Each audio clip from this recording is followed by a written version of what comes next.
Nahum, chapter 1. The burden of Nineveh, the book of the vision of Nahum the Elkoshite. God is jealous, and the Lord revengeth. The Lord revengeth, and is furious. The Lord will take vengeance on his adversaries, and he reserveth wrath for his enemies. The Lord is slow to anger, and great in power, and will not at all acquit the wicked. The Lord hath his way in the whirlwind and in the storm, and the clouds are the dust of his feet. He rebuketh the sea, and maketh it dry, and drieth up all the rivers. Bashan languisheth, and Carmel and the flower of Lebanon languisheth. The mountains quake at him, and the hills melt, and the earth is burned at his presence, yea, the world and all that dwell therein. Who can stand before his indignation, and who can abide in the fierceness of his anger? His fury is poured out like fire, and the rocks are thrown down by him. The Lord is good, a stronghold in the day of trouble, and he knoweth them that trust in him. But with an overrunning flood he will make an utter end of the place thereof, and darkness shall pursue his enemies. What do ye imagine against the Lord? He will make an utter end. Affliction shall not rise up the second time. For while they be folden together as thorns, and while they are drunken as drunkards, they shall be devoured as stubble fully dry. There is one come out of thee that imagineth evil against the Lord, a wicked counselor. Thus saith the Lord, though they be quiet, and likewise many, yet thus shall they be cut down when he shall pass through. Though I have afflicted thee, I will afflict thee no more. For now will I break his yoke from off thee, and will burst thy bonds in sunder. And the Lord hath given a commandment concerning thee, that no more of thy name be sown. Out of the house of thy gods will I cut off the graven image and the molten image. I will make thy grave, for thou art vile. Behold upon the mountains the feet of him that bringeth good tidings, that publisheth peace. O Judah, keep thy solemn feasts, perform thy vows, for the wicked shall no more pass through thee. He is utterly cut off. Chapter 2.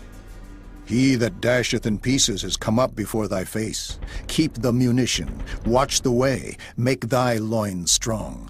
Fortify thy power mightily, for the Lord hath turned away the excellency of Jacob as the excellency of Israel. For the emptiers have emptied them out, and marred their vine branches. The shield of his mighty men is made red.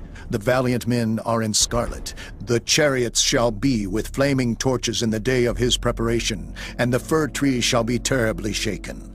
The chariots shall rage in the streets. They shall justle one against another in the broad ways. They shall seem like torches. They shall run like the lightnings. He shall recount his worthies. They shall stumble in their walk. They shall make haste to the wall thereof, and the defense shall be prepared. The gates of the rivers shall be opened, and the palace shall be dissolved. And Huzzab shall be led away captive. She shall be brought up, and her maid shall lead her as with the voice of doves, tabering upon their breasts. But Nineveh is of old like a pool of water, yet they shall flee away. Stand, stand, shall they cry, but none shall look back. Take ye the spoil of silver, take the spoil of gold, for there is none end of the store, and glory out of all the pleasant furniture. She is empty, and void, and waste, and the heart melteth, and the knees smite together, and much pain is in all loins. And the faces of them all gather blackness. Where is the dwelling of the lions, and the feeding place of the young lions? Where the lion, even the old lion, walked, and the lion's whelp, and none made them afraid? The lion did tear in pieces enough for his whelps, and strangled for his lionesses, and filled his holes with prey, and his dens with ravin. Behold, I am against thee, saith the Lord of hosts, and I will burn her chariots in the smoke, and the sword shall devour thy young lions, and I will cut off thy prey from the earth, and the voice of thy messengers shall no more be heard. Chapter 3. Woe to the bloody city! It is all full of lies and robbery. The prey departeth not, the noise of a whip, and the noise of the rattling of the wheels, and of the prancing horses, and of the jumping chariots. The horseman lifteth up both the bright sword and the glittering spear, and there is a multitude of slain, and a great number of carcasses, and there is none end of their corpses. They stumble upon their corpses. because of the multitude of the whoredoms of the well-favored harlot, the mistress of witchcrafts, that selleth nations through her whoredoms, and families through her witchcrafts. Behold, I am against thee, saith the Lord of hosts, and I will discover thy skirts upon thy face, and I will show the nations thy nakedness, and the kingdoms thy shame. And I will cast abominable filth upon thee, and make thee vile, and will set thee as a gazing stock. And it shall come to pass that all they that look upon thee shall flee from thee, and say, Nineveh is laid waste, who will bemoan her? Whence shall I seek comforters for thee? Art thou better than populous No, that was situate among the rivers, that had the waters round about it, whose rampart was the sea, and her wall was from the sea? Ethiopia and Egypt were her strength, and it was infinite. Put and Lubim were thy helpers. Yet was she carried away. She went into captivity. Her young children also were dashed in pieces at the top of all the streets, and they cast lots for her honorable men, and all her great men were bound in chains. Thou also shalt be drunken, thou shalt be hid, thou also shalt seek strength because of the enemy. All thy strongholds shall be like fig trees, with the first striped figs. If they be shaken, they shall even fall into the mouth of the eater.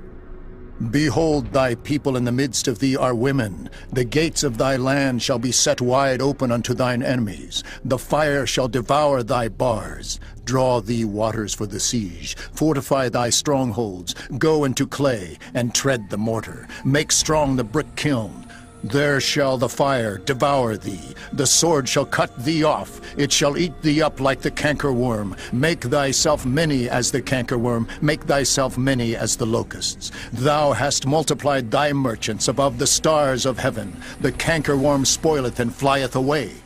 Thy crowned are as the locusts, and thy captains as the great grasshoppers, which camp in the hedges in the cold day. But when the sun ariseth, they flee away, and their place is not known where they are.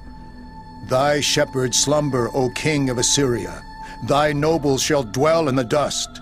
Thy people is scattered upon the mountains, and no man gathereth them. There is no healing of thy bruise. Thy wound is grievous. All that hear the bruit of thee shall clap the hands over thee. For upon whom hath not thy wickedness passed continually?